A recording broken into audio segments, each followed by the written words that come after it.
భూ ఉపరితలం వేడెక్కడం వల్ల రాష్ట్రంలో వర్షాలు కురుస్తాయని హైదరాబాద్ వాతావరణ కేంద్రం ప్రకటించింది. వర్షాలకు సంబంధించిన మరింత సమాచారాన్ని హైదరాబాద్ వాతావరణ శాఖ అధికారి ధర్మరాజు గారిని అడిగి తెలుసుకుందాం. నమస్తే సార్, రాష్ట్రంలో వర్షాలు కురుస్తాయని ప్రకటించారు.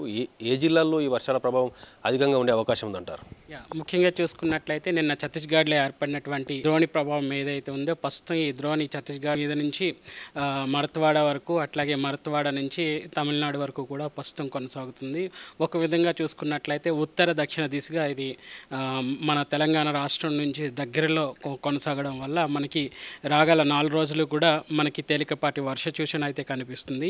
ఈ వర్ష సూచనతో పాటు ఈరోజు మోస్తారుగా ఉన్నప్పటికీ కూడా రేపు ఎల్లుండి కూడా దీని యొక్క తీవ్రత అనేది కొంచెం అధికంగానే కనిపిస్తుంది. ముఖ్యంగా చూసుకున్నట్లయితే రేపు ఎల్లుండి కూడా ఈదురుగాలుల ప్రభావం అనేది స్పష్టంగా కనిపిస్తుంది. రాష్ట్రం అంతటా కూడా ఈదురుగాలుల ప్రభావం అయితే కనిపిస్తుంది.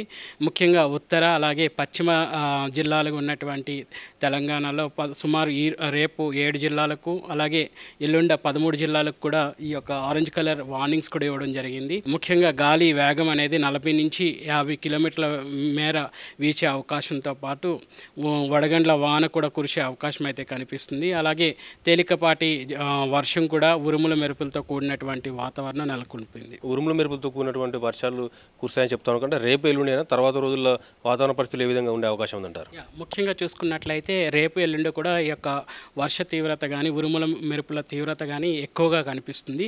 తర్వాత కొంచెం తగ్గినప్పటికీ కూడా 5వ తారీఖు వరకు కూడా ఈ యొక్క వాతావరణం అనేది మనకి కనిపిస్తుంది. దీనివల్ల గరిష్ట ఉష్ణోగ్రతల్లో కూడా సుమారు 2 నుంచి 4 డిగ్రీల వరకు కూడా ఈ యొక్క గరిష్ట ఉష్ణోగ్రతలు అనేవి తగ్గే ముఖం పట్టే అవకాశం కూడా ముఖ్యంగా కనిపిస్తుంది.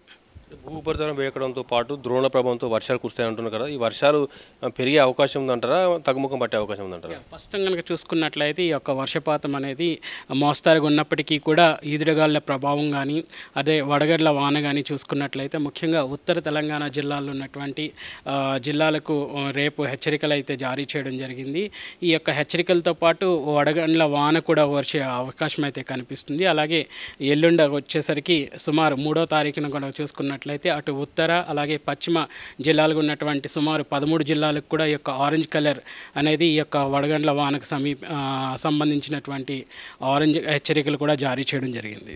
వేసవిలో కురిసే అకాల వర్షాలతో అనేక ప్రాంతాల్లో పిడుగుపాటు పడుతూ ఉంటాయి. మనం అనేక ప్రాంతాల్లో చూస్తూ ఉంటాం. చాలామంది పిడుగుపాటుతో మృతి చెందుతూ ఉంటారు. అంటే ఏ ప్రాంతాల్లో ఇప్పుడు ఈ పిడుగుపాట్లు పడుతూ ఉంటాయి అంటారు? వాటి నుంచి ఎలాంటి జాగ్రత్తలు తీసుకోవాలి? ముఖ్యంగా చూసుకున్నట్లయితే ఎప్పుడైతే ఈ యొక్క ఉరుములు మెరుపులతో కూడినటువంటి మనం అనేది వస్తుందో, అట్లాగే భూ ఉపరితలం అనేది ఎప్పుడైతే వేడిమి వాతావరణం ఉంటుందో అప్పుడు మాత్రం ఈ యొక్క పిడుగులు అనేవి సంభవిస్తూ ఉంటాయి. ఎప్పుడైతే పిడుగుపాటు పడిందో ఆ సమయాల్లో ముఖ్యంగా ఎలక్ట్రిక్ పోల్స్ దగ్గర కానీ ఎత్తైన ప్రదేశాల్లో ఈ యొక్క వ్యవసాయం చేసేవారు కానీ వలస ఎక్కడైనప్పటికీ పనిచేసేవారు ముఖ్యంగా అవుట్డోర్ యాక్టివిటీస్ ఎవరైతే చేస్తున్నారో ఆయా పంట పొలాల్లో వాళ్ళు వీటికి దూరంగా ఉండాలి. ఆ టైంలో ఎక్కువ విద్యుత్ అనేది ఈ యొక్క అటు నుంచి పిడుగుపాటు నుంచి కానీ ఈ యొక్క ఎలక్ట్రిక్ స్తంభాల నుంచి కూడా సంభవించి ఈ ప్రాణహాని జరిగే అవకాశం ఉంటుంది. కాబట్టి వీటికి దూరంగా ఉండాలి. ఎత్తైన ప్రదేశాల్లో మాత్రం ఆ సమయాల్లో ఉండకూడదు. ఈ 5 రోజుల తర్వాత రాష్ట్రంలో వాతావరణ పరిస్థితులు ఏ విధంగా ఉండే అవకాశం ఉందంటారు? ముఖ్యంగా చూసుకున్నట్లయితే తర్వాత క్రమేపీ ఎండ తీవ్రత పెరిగే అవకాశం అయితే కనిపిస్తుంది.